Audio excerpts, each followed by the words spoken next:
Story 1. We are not the same. Our life experiences are not the same. People often react to us in similar situations in completely different ways. Story 2. I don't think most people will fully understand what it is like to navigate society as a man. Society treats men and women differently in many areas, sometimes subtly and sometimes significantly. Many women may be aware of a limited view of how society treats men and women differently, but few will ever see the complete picture that includes both the good and the bad. Story 3. Just because we are being nice to you or giving you compliments, it doesn't mean we are trying to pursue a romantic relationship. Some of us are simply genuinely nice. Story 4. Men do not have a weekly meeting to discuss which women to harass next. Women is not even a topic for me and my friends. It never comes up. The point is that the men who are out there harassing women and being outright misogynistic are not on our radar. If they are one of our friends, we most likely do not know about it. Story 5. We can sit quietly, enjoy a drink, and watch a show together. Can still be a great time for us. Story 6. Many women think men are simple and easy to understand because they do not care enough to correct their assumptions for various reasons. Story 7. What are you thinking about? Nothing. I am literally zoning out. I am letting my brain reboot. I am not thinking about anything. Story 8. Male loneliness. Even ignoring the women who mock it or try to shift the focus to their feminism, I don't think many women understand that men must actively engage to maintain a social life. If a man chooses not to actively nurture social relationships, they simply evaporate. Story 9. Being deceived into raising another person's child instead of your own is a significant and deeply rooted concern. It is not something that women have a mechanism to understand, as it has never been an issue for females throughout the history of life on Earth. This is often highlighted in discussions about mandatory paternity testing. Many women dismiss men's concerns regarding this topic, despite the widespread issue of paternity fraud. Story 10. We do not feel safe walking out at night by ourselves either. It is dangerous for us too. Being left alone in a room with a woman is just as nerve-wracking for you as it is for me. I may be bigger, but you have society as a weapon. Story 11. We can sit around a table with our friends and bond without burdening them with our trials and tribulations. What did you talk about? Nothing important. And it was wonderful. Story 12. We are just simple. What does he mean by that? Nothing more. Women are so insistent on solving us like a Rubik's Cube. We are not. At best, we are a word search. Story 13. I don't know if this applies to all men, but in my area, women can't truly understand how much men crave attention. When they receive it, they remember it for weeks. Story 14. That we don't think about sex 24/7. Sometimes it can go weeks before we even think about it. We honestly think more about trivial things than sex. We do have emotions. We are not just walking, talking wallets. When we say it's nothing, then it is nothing. We can sit quietly and just relax. If allowed, we would love for it to be quiet all day. And for the love of God, if you women love to talk, then just talk and don't assume we are mind readers. If you are angry about something that happened in the past, say it. Don't think I can just read your mind. Story 15. I can finish in 20 to 30 seconds if I focus on it. Anything beyond that, I am making an effort not to finish. Story 16. This may not be universal, but growing up being repeatedly told about the wrongs of men, promising, perhaps even fantasizing, that you would be better and more enlightened than the previous generations before you, only to then receive that disregard in early puberty. Adult women and some of those you grew up with often direct reproach towards you, even though you haven't done anything. Eventually, you learn to stop fixating on their opinions, but it acts as a wake-up call that your boyhood is almost over, and some already see you as grown enough to be regarded as a man, along with some collective shame. Story 17. You need to be vigilant all the time. Avoid speaking to a child alone. Be cautious about what you say and to whom you say it, especially in a professional setting. Refrain from making jokes or complimenting anyone's appearance. Maintain physical distance from women, particularly at night. Crossing the street has become a habit for me. Casual conversations with women should be avoided unless you are in a bar or club, and even then it may not be appropriate. I spend a lot of time at home now. Story 18. How important sex is to us. How important a lack of drama is to us. How important peace and tranquility are to us in our homes. How much we need our women to be a respite from the world. That we don't care about your education, career, or bank account. Women will never share any of the benefits of those with us men, so they don't matter to us. That words mean things. That we men say what we mean and mean what we say. That we don't need to be the center of attention. How isolated most men are from each other and the rest of the world. Male expendability and disposability. How the world disregards us and makes us painfully aware of those facts. Story 19. I don't think women truly understand how lonely the average young man is. When I was single, living alone, and working from home, I could easily go a week or two without speaking to anyone except the occasional check-in from my parents. Not to say that I was depressed, I was just busy with work and school. Most women I know and interact with have good support networks and always have someone to spend time with. As a man, you kind of have to learn to be content with being alone. Most likely, no one will reach out to you or initiate plans, so you have to take the initiative. I've heard women complain that the men who do reach out are only interested in dating them, but at least that's something. I assure you, very few young men have women reaching out to them to offer to take them out for food or listen to their problems. Story 20. That we are not like you. We do not think like you, we do not feel like you, we do not act like you, we do not look like you, and we do not talk like you, and we do not want to. Story 21. The consequences of appearing weak. Demonstrating vulnerability can be beneficial when there is a supportive social structure around you. Story 22. The concept of brotherhood is not solely based on gender. It consists of small groups and networks of groups. My understanding of brotherhood differs from yours.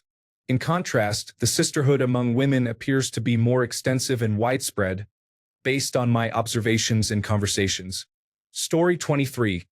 Don't criticize men when they show emotions or cry, and then say you feel uncomfortable because of their tears. Be in tune with your emotions, but not like that. Story 24. Well, I have to say not all because it's true. Every woman is different, as well as any man. As a man, I would personally say the only thing I can think of that is a visible misunderstanding of manhood is that many women don't think men feel pain, whether emotional or physical, regardless of whether we express it. But we really do feel a lot of pain too, just like women do.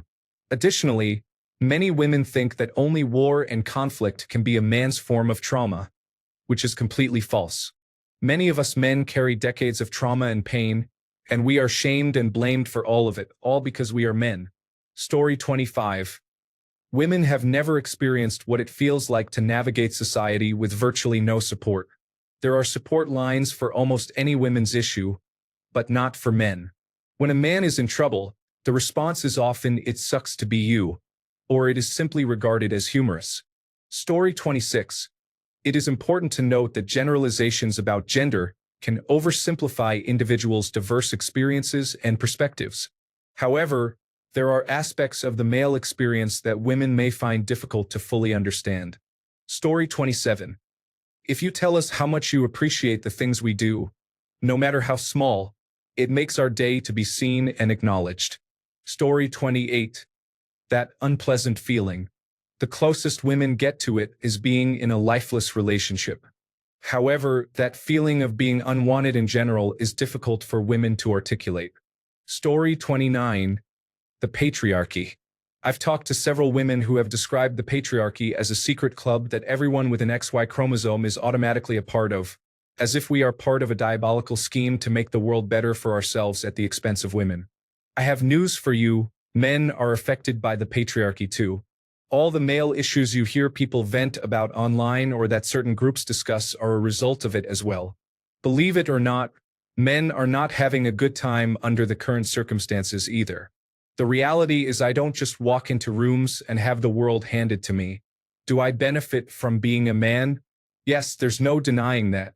But I assure you, I don't just walk into a job and get offered six-figure salaries based solely on my gender. The truth is that I am an average person being overlooked by those above me just like every other group. I simply have a slightly better situation due to my gender. But it's still the same challenging reality everyone else faces. Ranting at me about the patriarchy and claiming I'm part of the problem achieves nothing other than to annoy me. Trust me, I'd gladly give you that 8 extra cents on the pay gap and restore reproductive rights as well. Fixing issues like that would benefit men just as much as it would women. I assure you, I would gain more from addressing issues related to the patriarchy than I would from earning more money while infringing on your rights. Story 30. If you wear skimpy or revealing outfits in public, men will be checking you out. That's neither gross nor creepy. It's completely normal human nature. Story 31. Most of us would leave our desk job if asked to embark on a transantarctic expedition on a large wooden ship. Story 32. That we are oblivious to vague hints and when you mysteriously imply that you want something. Just tell me. Story 33. We don't constantly think about past conversations we've had with people like most women do. It's very rare that I'll think back to any conversation I've had with someone. Story 34.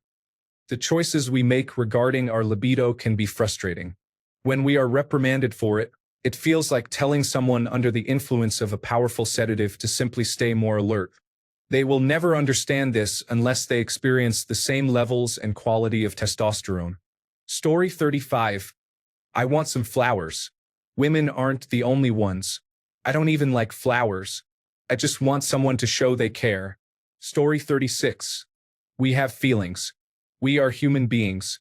We are different from women, and those differences are not merely social constructs. Story 37. How it feels to have our emotional cravings suppressed because it's not safe to express them. Everyone tells us to do so, but this is the part they don't understand. Our intuition tells us not to expose ourselves, and our intuition is always right. People abhor vulnerable men. We just have to carry on. Story 38. Nothing, probably, since human experience is about overlapping bell curves, not binaries. What might be harder for most women to understand? Perhaps the fear of being feared, not just the fear of being frightening to strangers but to family. I remember my little brother bursting into tears because my dad chastised him for something. If his mother had said the same, he probably wouldn't have cried. Story 39. I'm not going to express my emotions to your satisfaction because men don't experience emotions the same way women do. I'm not suppressing my emotions. They genuinely don't consume me or control my decision-making. I can ignore them if I want with little consequence. It's enjoyable to participate in contact or combat sports because it's fun to hit others and dominate them physically. We're wired to fight and gain exhilaration from it.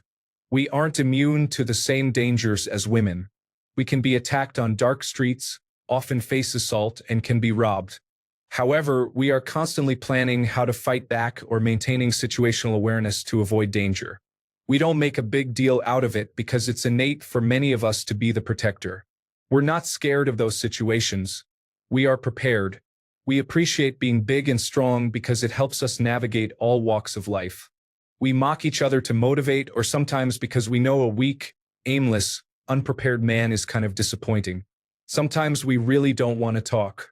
Sitting and thinking of absolutely nothing is peaceful. Danger can be thrilling.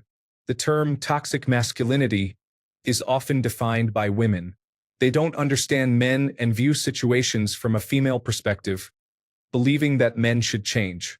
Unfortunately, this calls for men to adopt more feminine traits that don't reflect how we truly feel.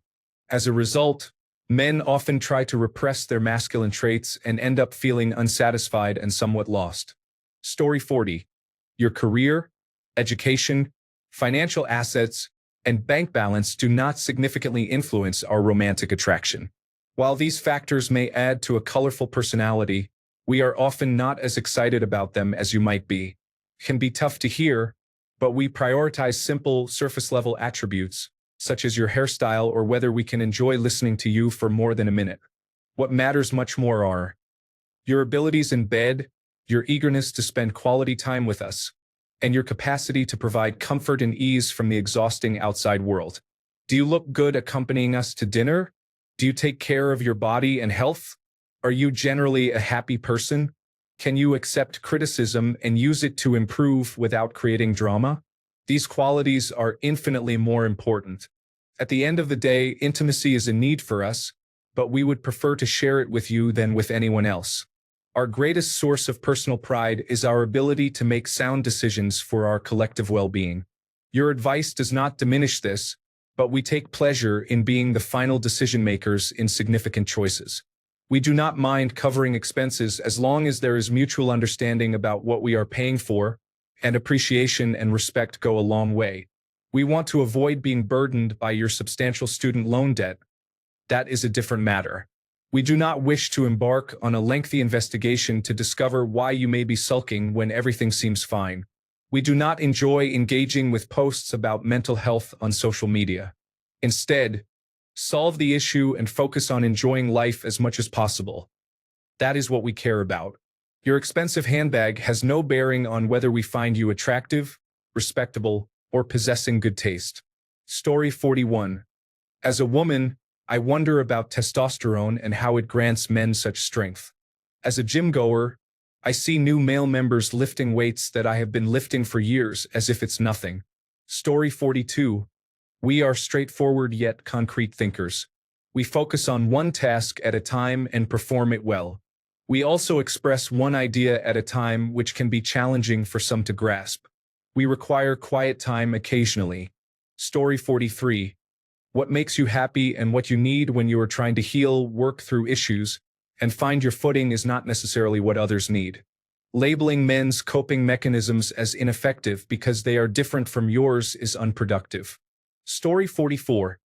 Entering a potential domestic violence situation poses a serious risk to life.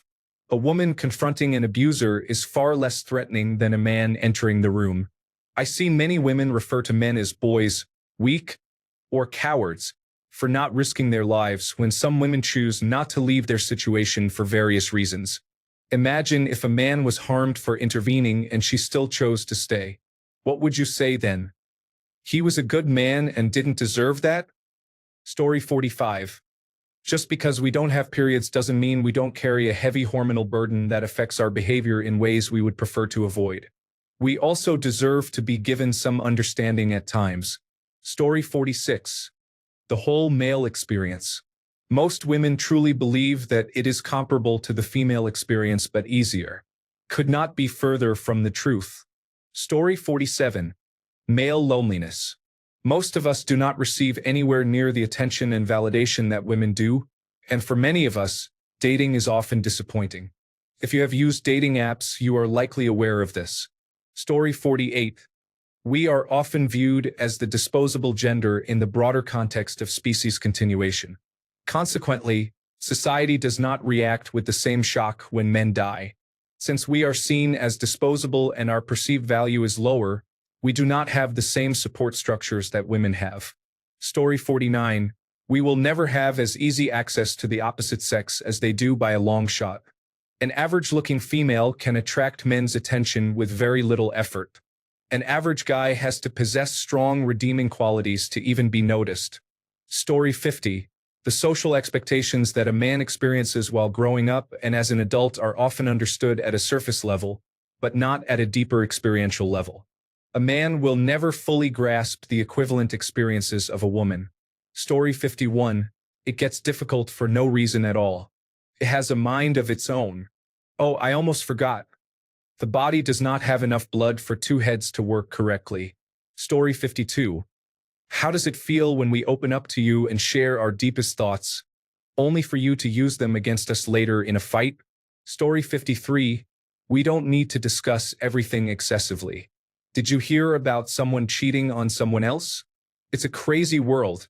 That's the end of that conversation. Women often gather in groups to talk about their lives and past relationships, discussing how other relationships may not succeed. Story 54. I learned at 36. I found my partner and explored all the things that made me frustrated. I discovered that when we ask, "What are you thinking?" and he responds with nothing, it is indeed true. Men can actually think about nothing. We often think they are hiding something. They are not. Story 55. It is often extremely difficult and rare for me to cry. There seems to be some hormone-based logic to this in addition to cultural conditioning. Story 56. That we have feelings too.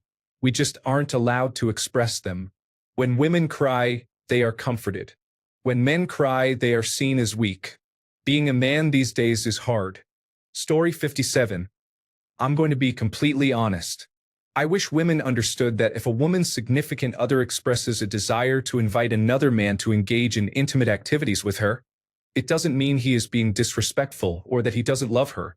It simply means he has been thinking about it. Many women experience heightened pleasure in such situations. It is important to have an open and honest discussion about desires and boundaries. Story 58. My partner was upset when I expressed that I wanted to see her with another woman. I couldn't make her understand that I wouldn't want to be involved with the other person. It was about seeing her enjoy herself. The interesting part is that she has very intense reactions, shaking and expressing pleasure when she watches similar content. Story 59. Women believe that as they age and may become less attractive, people regard them as invisible.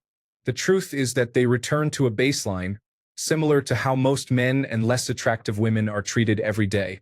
They feel invisible in comparison because they were previously receiving excessive attention and preferential treatment. Welcome to being normal. Story 60. Please don't mention that strange Reddit meme suggesting that men are somehow enlightened beings with completely blank minds. I understand it gets a lot of attention, but I am quite tired of this nonsense. Story 61. When you tell a story, only add what is relevant. I have noticed that every woman I have ever dated shares stories that meander and include unrelated tangents. Story 62. Definitely a double-edged sword, but when I say that I don't care what we do, where we eat, what we watch, where we go, it isn't because I don't want to give input or that it's unimportant. It's because the moment I suggest something and we end up doing it, I feel like I have shut down her entire sense of autonomy and choice. I just want her to do what makes her happy, because that's what makes me happy. Story 63. We can truly enjoy silence, not just silence between us, but silence of the mind. No thoughts, no spoken words, just silence. Story 64. Therapy is designed for women and often does not work for us as we would hope. We would prefer a sports psychologist most of the time. Story 65. We value peace and loyalty as much as they value status. We also value straightforward communication that is focused and concise. Story 66. We are judged by our ability to provide. We could be the nicest, kindest, most understanding person, but unless we make enough money, none of that will matter most of the time when we want a relationship. This also means a woman may tolerate a man's behavior if she believes he is wealthy enough to marry. I have friends who have put up with infidelity as long as they thought he was going to marry her. Being rich as a man can give a significant advantage, but it also makes you a target because you can never be sure if she will take everything in a divorce. Thanks a bunch for sticking around till the end of the video. Remember to subscribe, and until next time, stay awesome and goodbye.